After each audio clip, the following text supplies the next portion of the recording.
So my name's Claire Salerno. I'm a staff member at the Vermont Agency of Agriculture, Food and Markets, and I'm joined by my colleague Diana Ferguson, who is here as well. And we're going to provide an overview of the Small Farm Diversification and Transition Grant.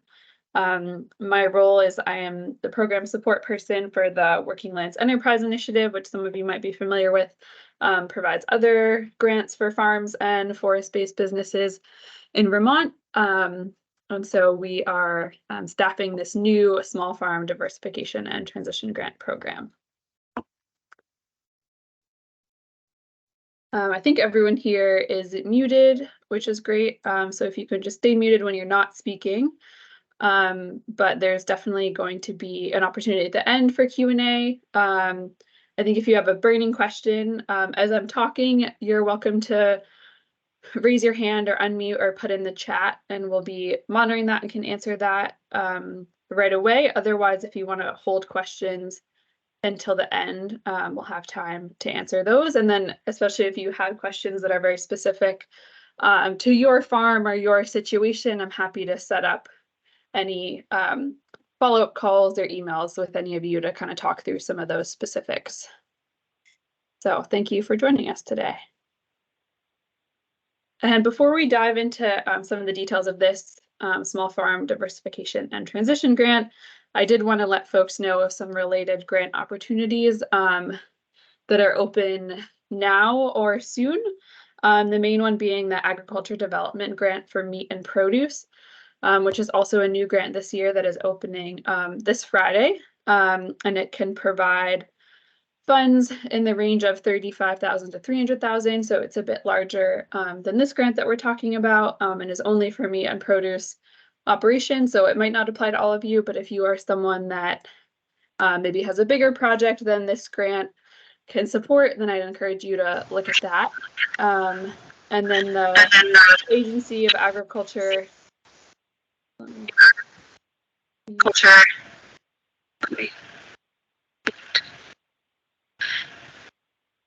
If we could have everybody mute.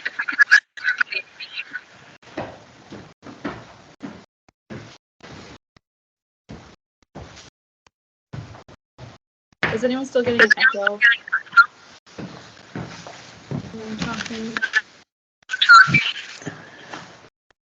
Yes, I see Mike someone has a hand up. Okay, yeah, sounds like people are getting an echo. I'm not sure. Okay, thank you everyone for muting. That's why, yeah, so we can avoid any weird feedback like that. So the other grants that folks might be wanting to look into, in addition to or instead of this, are the water quality assistance programs that are available through the Agency of Agriculture. Those are a variety of different programs around best management practices, like equipment for reducing runoff, like fencing, all kinds of different things. So those, a lot of them are year round, opening at different times, and there'll be a link to them in these slides that we'll send out that you can check out. So getting into the details of this grant program, this is a new grant program this year, specifically around small farm diversification and transition. There are up to $150,000 available from a fiscal year 2024 state of Vermont legislative appropriation. So this is a new program and new funds that were specifically directed to our agency by the legislature, was specifically wanting to increase support for small farms, especially those that may be pivoting to be doing different things as kind of the state of agriculture and our economy evolves. And so with that in mind, because it's a new grant, there's been evolving guidance and evolving eligibility pieces. So for those of you that I've been in touch with maybe about different questions, appreciate your patience with us as we navigate some of those questions. I think these grants are never maybe quite as straightforward as we think they're going to be. So thank you for that. So the minimum and maximum award is you can apply for anywhere from $5,000 to $15,000. Some of you may be familiar with other grants where there are matching funds requirements, which is where you would have to put in additional funds to the project, and so that is not a requirement for this grant. So you are not required to contribute any additional funds beyond what you apply for, unless your total project cost exceeds the amount of requested grant funds. So if you are looking to do a project that overall costs $20,000 and you're going to use $15,000 in grant funds to that, we do ask that in your budget, you'll want to demonstrate that you'll be able to cover that additional cost to actually complete the project yourself. And these will be 12 months grants that will be starting in about April or May of this year, and then we'll go through April or May of 2025. So in terms of eligible applicants, to qualify as a small farm for this grant, you have to meet one of 3 different criteria, which is either that you operate 4 or more acres for farming, that you filed a Schedule F, which is the farm tax form, once in the last 2 years, or that you earn an annual gross income of more than $2,000 from the sale of agricultural products.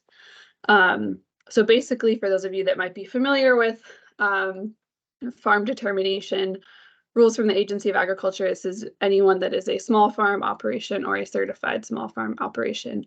So any farm that is registered as a medium farm operation or permitted large farm operation would not be eligible for this grant. And you can come from any agricultural sector, so there's no restrictions on whether you're a dairy farm, produce, whatever that may be. But you must be farming, so anyone that's just processing would not be eligible.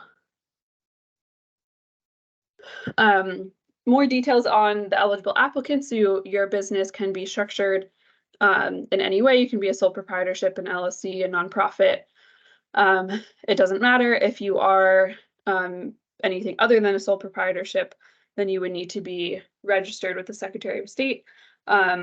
And then no matter what your business structure is, you should be based in Vermont. And then you'll need to be in compliance with all state regulations, so including but not limited to water quality, taxes, and child support. So you'll just need to attest that you are in compliance, and you must remain so during the grant period. And then we are going to prioritize farms that have not received a Working Lands Enterprise Initiative grant in the last 5 years. But that does not mean that if you received a Working Lands grant in the last 5 years that you can still apply, and you might be funded, but we will be prioritizing those that haven't received grants recently. And that's an attempt to reach as many people as possible, provide state funds to those that maybe haven't had a chance to access them before, especially those on the small farm side. In terms of eligible projects, so this grant can cover most types of purchases. So that would be equipment, supplies, like infrastructure or construction projects or retrofitting, marketing, research projects, or workforce development costs. But any of those costs must be related either to diversifying farm products, transitioning from one form of farming to another, new processing or scaling of current processing of your farm's products, or developing an accessory on-farm business. So the slide here and on our website has some examples of what each of these things might include, but they're not limited to that. So if there's something you're looking to do that you're not sure if it counts as diversification or processing, let us know and we can talk through that. For any of the diversification or transition pieces, we know that some of you might be in the process of sort of an ongoing diversification or transition. We're looking to focus on farms that have been undergoing that diversification or transition within the last 5 years. So if 5 or less years ago you started transitioning from dairy into something else, and you're looking to continue that transition, that's fine. It doesn't need to be like a brand new transition or diversification into something else.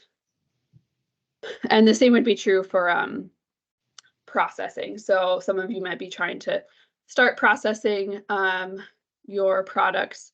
Some of you might have sort of an existing processing space, but you want to make some upgrades to that and scale up your processing. So that would be allowed.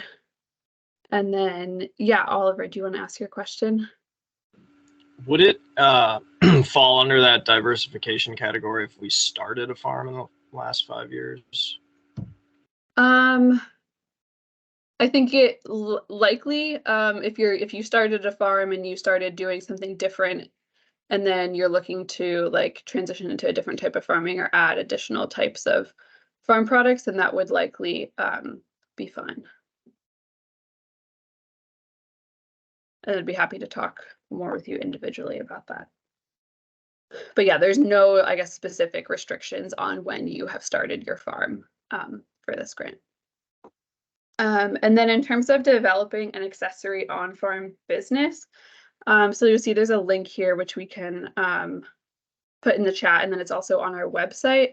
So an accessory on-farm business is there's a specific definition of that that I believe was passed by the legislature last year. So our agency and for this grant program, we're not allowed to like determine specifically what is an accessory on-farm business. That's something that you would go through your town for. For the most part, for this grant, we ask that if you're applying in that category, that you're just meeting all of your town's requirements. And I know I've talked with some folks that have specific questions about whether their proposed project counts as an accessory on-farm business. And so, yeah, it's a little bit of a murky question that does actually need to involve your town. So I'm happy to talk with folks one-on-one. But if you're looking to be starting what might be an accessory on-farm business, definitely look through that information. And we also have a specialist at the Agency of Agriculture that has been focusing on that, and she can also help talk with you and navigate those new specific regulations. Oliver, did you still have a question, or was that the same hand? Great. Yeah, so just a few more details on the eligible projects. So no matter what your project is, you should demonstrate a proposed plan for the diversification or transition that includes potential markets identified for the proposed product. And in doing so, you'll need to demonstrate that there is potential from the proposed diversification or transition to create additional income for the farm. So you don't need to submit specific financial projections. These are both narrative questions where you'll write a paragraph or two, but it should be something that there should be some kind of potential that it will help your business, and it's something that you've thought about and done a little bit of research and planning around, and isn't like a totally brand new thing that you have no idea like where you're gonna sell your product that you're maybe diversifying into. The two main things that aren't eligible are purchases of land or animals. And then the grant funds cannot cover any expenses that are incurred prior to the grant awards being made, which will be in April. So anything that you are doing right now is not eligible for the grant, or anything that you're looking to do between now and April cannot be included in the grant proposal. So some details about the application and grant timeline. The application opened on January 12th, which was last Friday. Today we're having our webinar. The application is open until March 4th at 11:59 p.m. I believe that is a Monday. Yes, it's a Monday. It's the day before town meeting day. And then we'll notify everyone in April about decisions. And at that time, we'll ask for some specific documentation that I'll talk about in a minute. And projects should be starting probably in May of this year.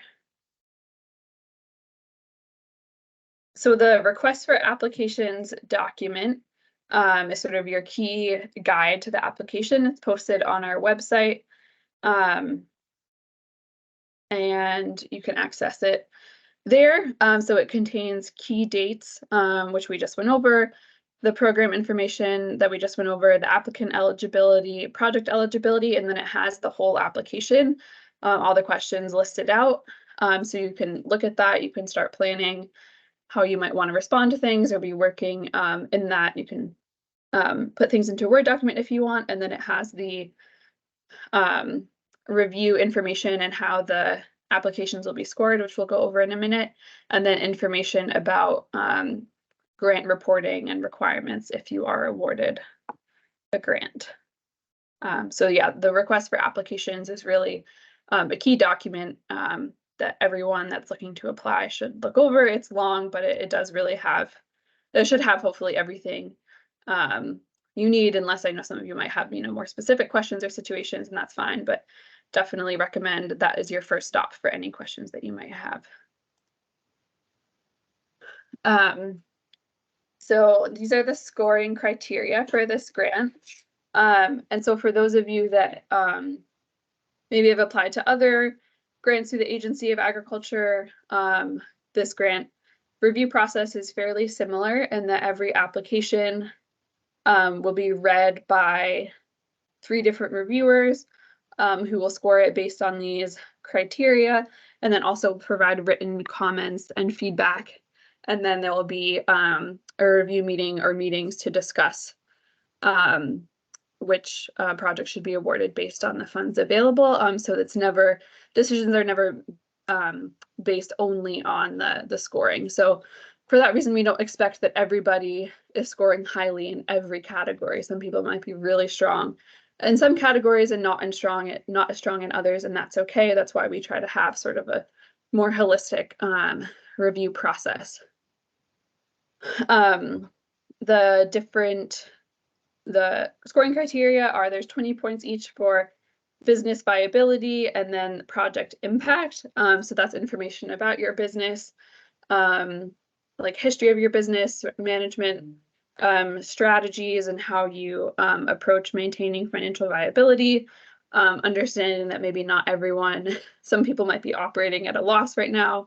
That's okay. Knowing that some of these projects might be about addressing that, but thinking about how are you planning your business and trying to kind of keep things going, keep things viable as you're moving along. And then the project impact would be those pieces that I mentioned before around, do you have a plan for the diversification? What will the, like what is the potential impact for your business? How will this strengthen your business? And then related to that is the demonstrated project need. Why do you need to be doing this right now? Why does that specific strategy that you're proposing make sense for your business, and then also maybe make sense for your community if you're looking to start producing a certain product that people have been asking for. Might be just one example. Quality of concept is a related piece. Like, does the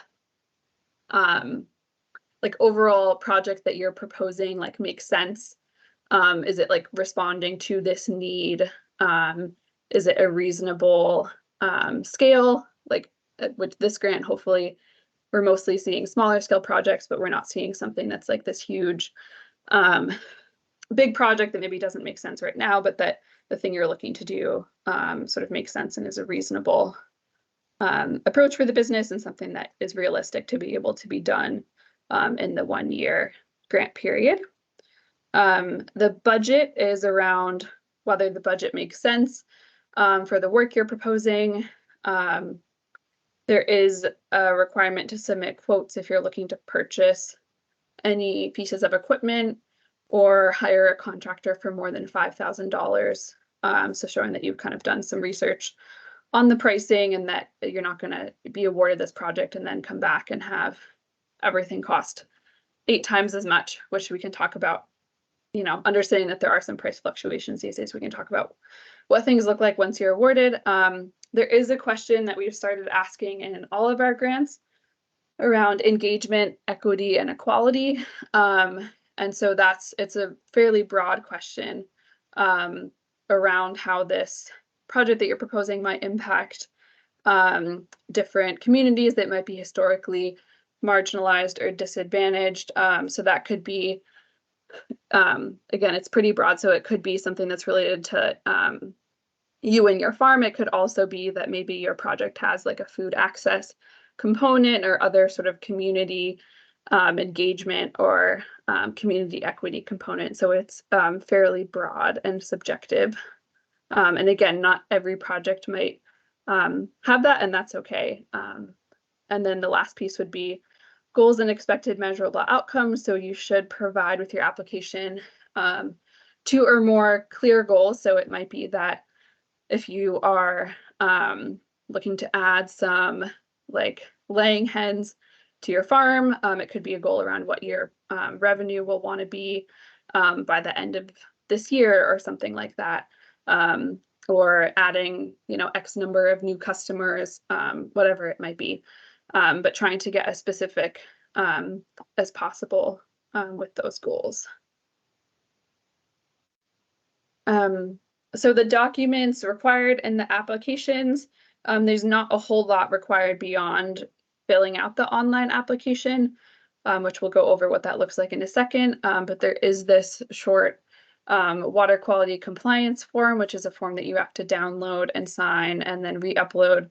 That's just affirming that you're not in violation of any water quality rules from the state. And then, as I mentioned, if it is applicable to your project, to upload any quotes for equipment, supplies, or contractors for items or work valued at more than $5,000. So that would be any single item. So if you're looking to purchase a lot of small supplies, you wouldn't need to get quotes for those. But if there's a single thing that costs $5,000 or more, getting a cost estimate or quote is very helpful.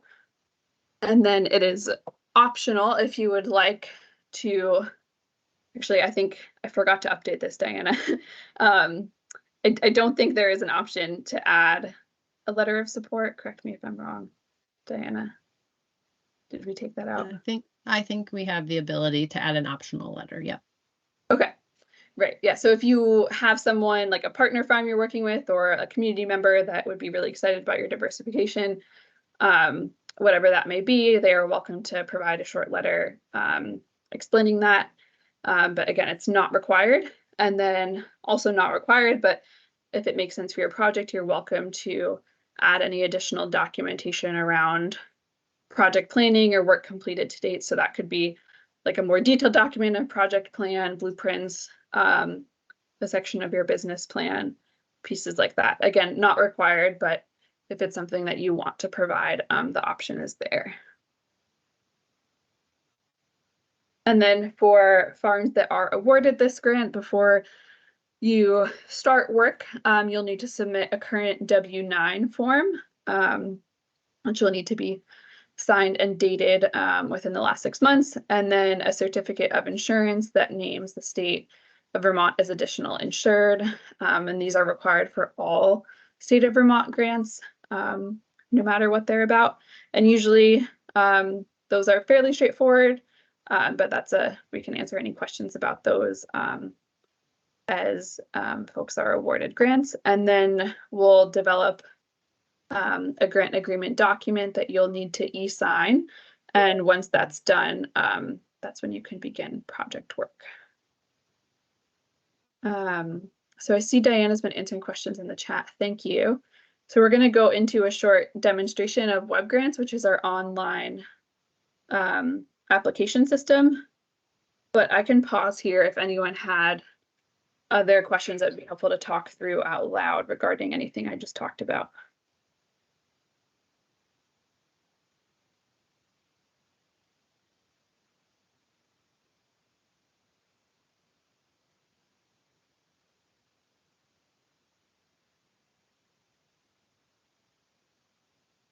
Okay, not seeing any. I'm going to pass it to Diana to share her screen to do a demonstration, and then I'll take a look at things in the chat and I can add on to any of those if needed, and there'll be an opportunity to ask questions at the end as well. Thanks, Claire. Hi, everyone. I'm Diana Ferguson, Grants Management Specialist with the Agency of Agriculture. So I get to do a lot of the fun back of the house grants management, documentation, and working in web grants every day, the grant management system, which some of you are likely familiar with due to the application process, or if you've received past grants, we use that system for managing grants as well. So today I'm going to take you through a demonstration. Should only take 5 or 10 minutes as far as how to access the small farm grant in the system and start an application, particularly if you're not familiar with the system. So while I pull that up, I will just say if you are intending to apply and you have not yet registered, to go ahead and do that. It does take a day or two for new account registrations to go through and be approved. As well, if you are hoping to collaborate on an application, if you have another staff person or if you have a business advisor who you'd like to be able to see and give feedback on your application, then have them create their own account in Web Grants, and then you can shoot me an email and I can give someone else access to your application. So can everyone see the screen? Claire, can you see? Okay, great. So this is the Web Grants homepage, the login page. You can see there's a registration button here at the bottom if you are new. And I'm going to log into a test account, so it won't look exactly like your account, but close enough so you can get a feel for how to navigate to starting a new application. When you register, you'll get 2 separate emails, one confirming your registration and then one with your password. You can change your password to be something more memorable than the one the system gives you. And to do that, when you log in here, I'm kind of at the dashboard. When I have first logged in, you'll see this dashboard with your name at the top left. And if you scroll down all the way to the bottom left, it says My Profile at the bottom of these gray buttons, which are your primary navigational buttons. Then it will pull up the information that you used to register in the system, your contact. So if anything changes at any point, or if you have an older account, please don't re-register. You can email me if you need your password or request your password to be sent to you. And then you can go in here and click Edit My Profile here on the left and the green button. You can update your contact information and you can see that you can reset your password as well if you'd like to do that. So if you have any confusion around the registration process, certainly reach out to me anytime. On the left here, we've got, like I said, your primary navigation buttons, and to get to the small farm diversification and transition grant, you'll click on funding opportunities, which will show you a list other than these test ones, which you can ignore in red. Everything in green that says posted is a funding opportunity that our agency is currently accepting applications for. So you'll go down, it looks like we're at the bottom here, small farm diversification. So you can click anywhere in this row, and that will take you to sort of a landing page for the funding opportunity itself. And so you'll see funding opportunity details, the application due date, some preliminary information. If you scroll all the way down to the bottom of this page, you'll see the key dates, as well as the request for application and a few other helpful website links. So it's nice to spend some time with this. If you haven't already, I would recommend, as Claire said, to read the full RFA before you go into Web Grants to start. And the Web Grants application guide is linked here as well, which I will share with you in a moment. So to start a new application, and we already have a few in testing, as you can see, you'll click this green Start New Application button on the top right.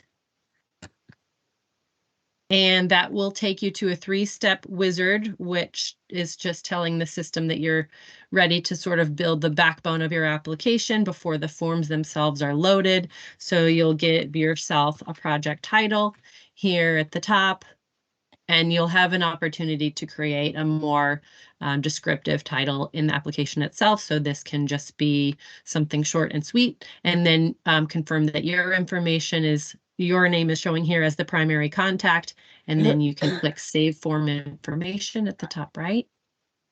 And you'll do this lovely save form information 2 more times before you can actually get to your application.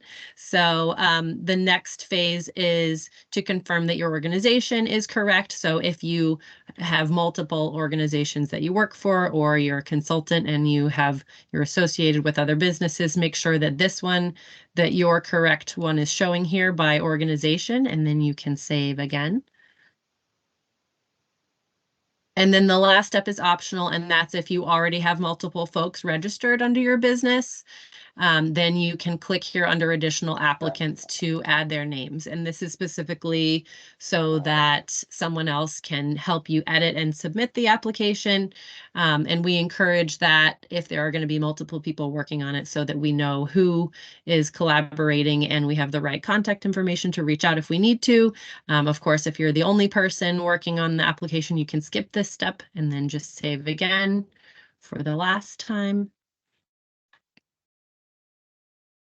So that will take you now to the application details menu. So you have told the system who you are and given your application a title, and now the application forms are loaded in this menu. You already have an error message telling you you're not done yet. Thank you very much. You're aware that all these application forms in the menu need to be complete with a green check mark before you can submit. So at this point, you can see that only the general information form is complete, and that's essentially what you just did. That cannot be edited. If you get to a place where you need to edit any of your registration information or the information you just submitted to start the application and you're not able to do that, send me an email and I can switch things around for you if you ever get to that place. Otherwise, you can click on each application form and edit them in any order. You can save your information and back the application as times as you need to before you. So two process to saving each application form. And while this one is taking its time loading, okay, I'll show you that generally, if a form is open like this and there's white boxes that you can click right into, then you're welcome to just go ahead and enter your information right away and then click Save Form before you walk away. Anything in red text with an asterisk is a required field. Anything in black text is optional. So you'll kind of see that in different places throughout the application. Most application forms have these different sections here. So just make sure you scroll all the way to the bottom of the page so that you have had a chance to fill out all of the fields. Once you've filled out information in each form to your satisfaction, you can click Save Form at the top right, and this green button repeats, but it does the same thing. It saves the entire page that you're working on. So click Save Form, and then that will capture the information you've just entered. But then if you have completed the entire form, you've scrolled all the way to the bottom and entered all the information, then you can click Mark as Complete, which is an orange button, which again repeats on every section, but it does the same thing. So if I'm ready to move on to the next form, I'm going to click Mark as Complete. This one's going to tell me that I have not yet completed the entire form. So if you get that message, just make sure that you've gone back and revisited all the sections to make sure all the fields have something entered.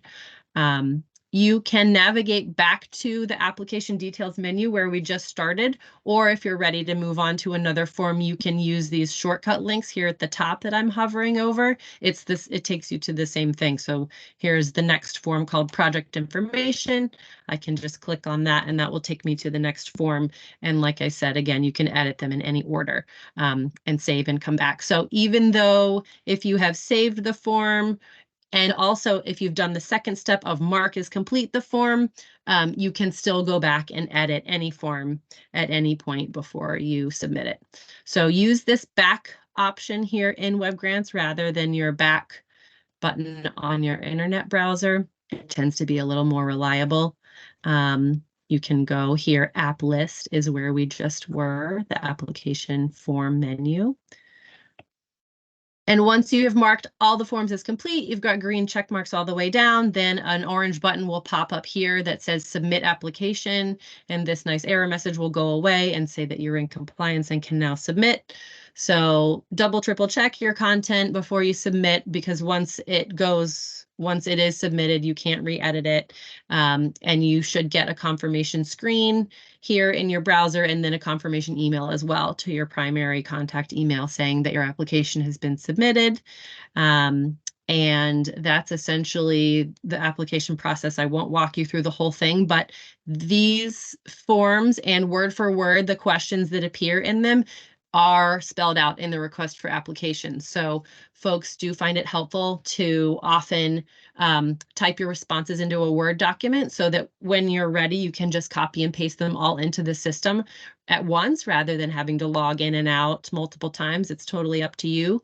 I will point out the Web Grants application guide, which is linked, I believe, here in our presentation, as well as in the request for applications and the funding opportunity details page, which I first showed you.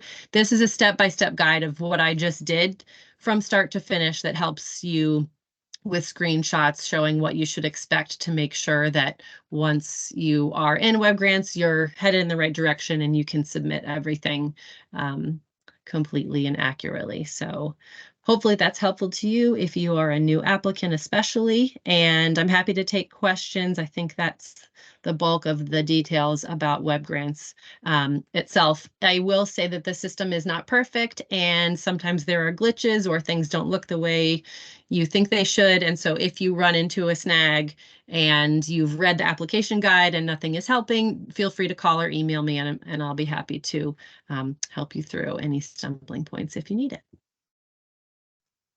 Thanks, Diana. And then I'll add, WebGrants does not work very well on a mobile device. I know sometimes folks want to complete their application on using their phone. Unfortunately, it doesn't work so well. You can, certainly draft responses, like type them up on your phone and then, email them to yourself or put them in a Google Doc or something. And then once you get to a computer, put them in all at once. But we do not recommend trying to submit an application on the phone. It does not work very well. Is there anything else on that, Diana? Yes, thank you for that, Claire. I would say it doesn't not just work well, it really doesn't work at all. It won't even load all of the fields. So, and that includes a tablet. So just go with your laptop or your desktop for your application process. And the other thing is, if you do choose to include a letter of support or multiple letters, or if you do have that piece of equipment or any other cost that's $5,000 or more where you need to upload an estimate in the application, please do make sure that whatever attachment you're uploading is in a PDF, because when our grant reviewers go to score their applications, a lot of them can't see files unless they are a PDF. So that is noted in the application, but just wanted to call that out also. Yeah, and then Diana, can you also answer if someone has maybe applied, maybe they're also applying for the ADG grant, or if they've applied for a different grant in the past, can you talk through what it would be like if you're trying to copy some information from a different application? Is that possible, or what would you recommend there? Sure. So all of our application forms on the back end are built individually. So unfortunately, there's no way to, copy like an entire page from one grant application to another grant application because the questions will be different. But we do recommend that you keep a personal copy of all of the questions that you submit. And a lot of it comes down to personal preference and how you like to operate on your computer, kind of saving all your responses in a word processing document so you have them for future reference. And then you could copy and paste and adjust them into each different grant application if you're applying for multiple. Once you've submitted your application, I do believe you can go in and print a PDF copy of it in Web Grants. I'm not 100% sure on that, but there's no easy way other than maybe having two internet browsers open if you're applying for two grants, and then you can kind of copy and paste that way. So there's unfortunately no way to make grant applications kind of speak to each other across the system, but hopefully if you're saving your content to your own computer, then you can copy and paste and edit as needed. Great. And then I see a question about if the agency has farm information background from the flooding grants, can this info be transferred to this grant? or do we start over on a new application? I'm guessing you're talking about the Business Emergency Gap Assistance Grant, in which case that was done through a totally different system. Okay. Yeah, so I think like Diana said, that was in a completely different system, so it would be a little challenging. And I think for the most part, yeah, it might be sort of different background information. Like I think that application maybe had a lot more questions about profit and loss and maybe more quantitative information. I'm not sure.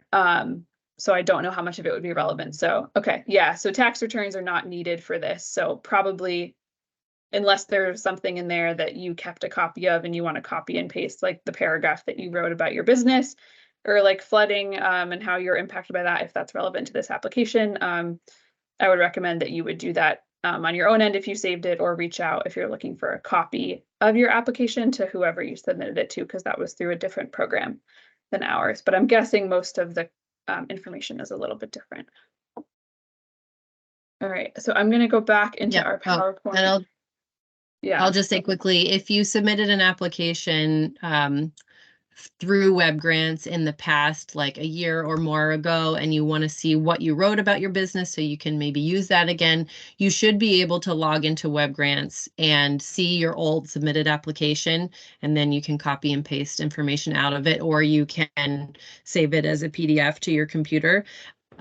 If you logged in, if you did an application in years past under like a different name, or you have no idea what account you were using, just let me know, and I could find out what account that was under, or send you a copy of your old application if you need it. Great, thanks, Diana. Yeah, so I think we've gone over a lot of these resources, but we do also have an FAQ page on the Working Lands website that's linked here. And you can also sign up for the weekly newsletter. It's, I believe, now called the Vermont Ag Bulletin. So that comes out on Sundays. And you can sign up for that if you want to get notified about, I think, almost every grant that might be coming out is always put in there when it opens, and there's reminders. And then you can also check out the Agency of Agriculture Funding Opportunities calendar that has the other resources that or grants that I mentioned at the beginning, as well as other ones. We also have a link on our website to a lot of different business planning resources, as well as a business development directory if you're looking for sort of broader services for your business. Especially those of you, doing diversification and transition. Maybe you're looking to start a business plan or update your business plan. And then you can also follow our social media accounts. We try to post grant announcements and application reminders up there as well.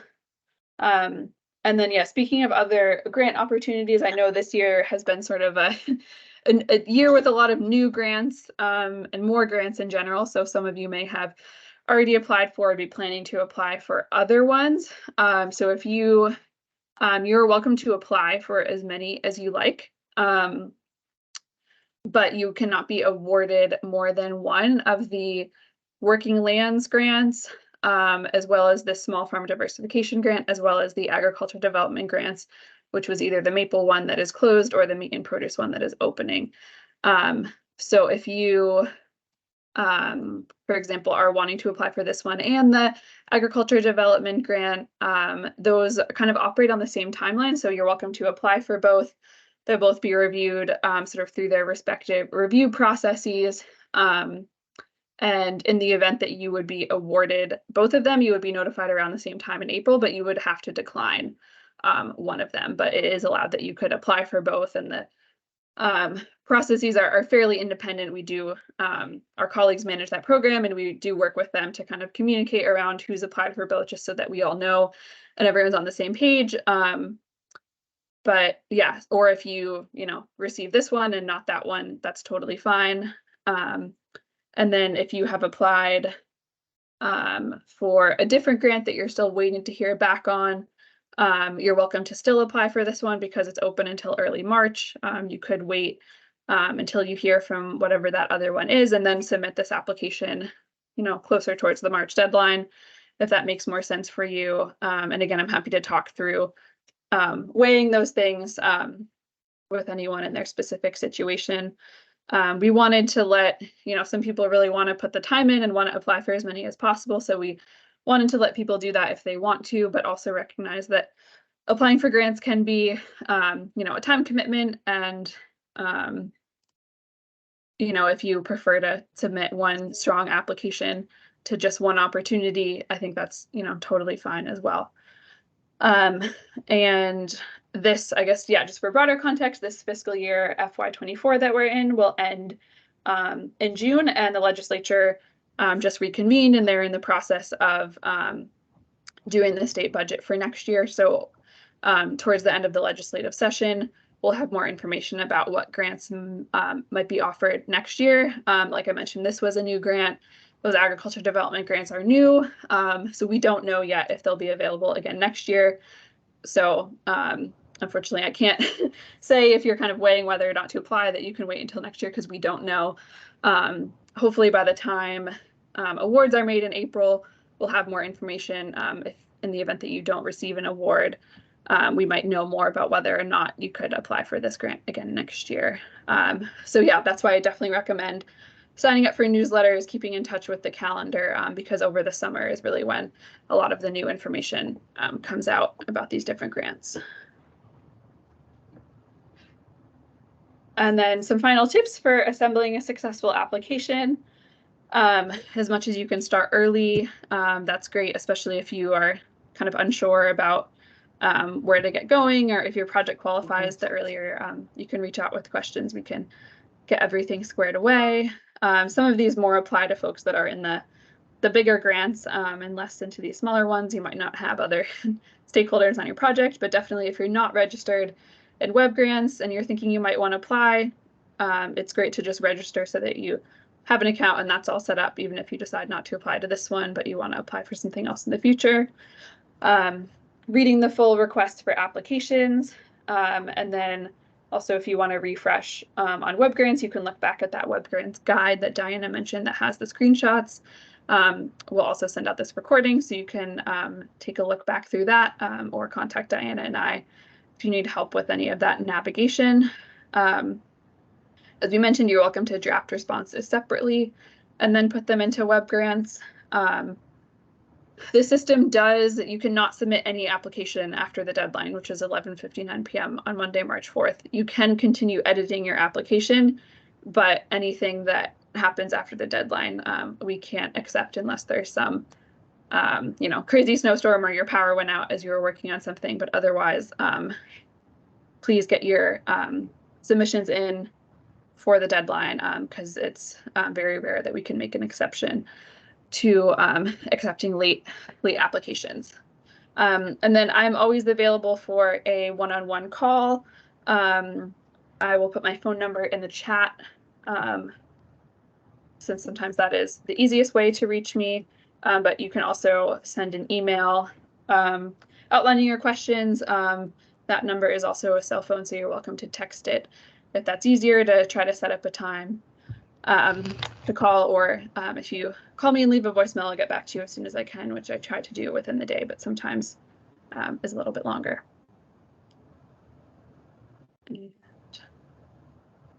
Yep, and Diana put her number in the chat. So if we're running into more just issues with the web grant system, Diana would be your go-to person, and then I would be your go-to person with more like content questions. Yeah, Cheryl. Hi, sorry. Thanks. I just a quick logistical question. I asked a question in the chat about like a dairy transition. And so it sounds like it would cover, say the increased cost of having to buy organic grain for the year.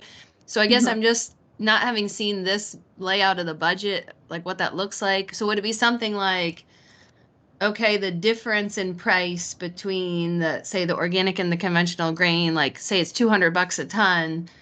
Oh, we need 100 tons over that 12 months. That's like 20 grand. Okay, we're asking for 15, and then he's, there's no match, but he's going to make up the 5,000 out of like a line of credit or cash match or whatever. Like, is that kind of the idea? Yeah, that would be right, and that would go under the budget has like a line for equipment, a line for supplies, a line for labor, and that would probably all be in the supplies. And then, yeah, like I mentioned, for something like that, where it's a cost that's going to be ongoing once the grant is over, I'm guessing it would be that you're getting then a higher price for your organic milk, and you'd then be able to pay for that more expensive product through the Right. cash flow of the farm, but you'd want to just outline that in the grant. Okay, great, And the thanks. same would be true if you're like labor is an eligible cost for the grant, but if you are solely using the grant to cover like labor for kind of your ongoing, like say you're starting a new processing thing, I would say as much as possible, if you can focus the costs on sort of the one-time costs as much as possible, I think that's great. If it really doesn't make sense for your project and you want to be sort of using this grant for these operating costs, it's just important to be very clear about how those costs will be covered once the grant funds are spent.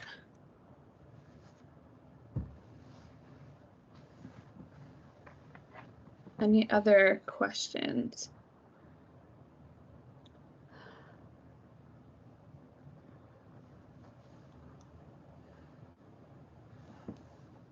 Okay, so someone doesn't see my phone number. Well, I'm going to be sending an email to everyone that's here, and our information will be in there. So make sure you get it. And it's on the Working Lands website as well. Any sort of general number you see is my phone number.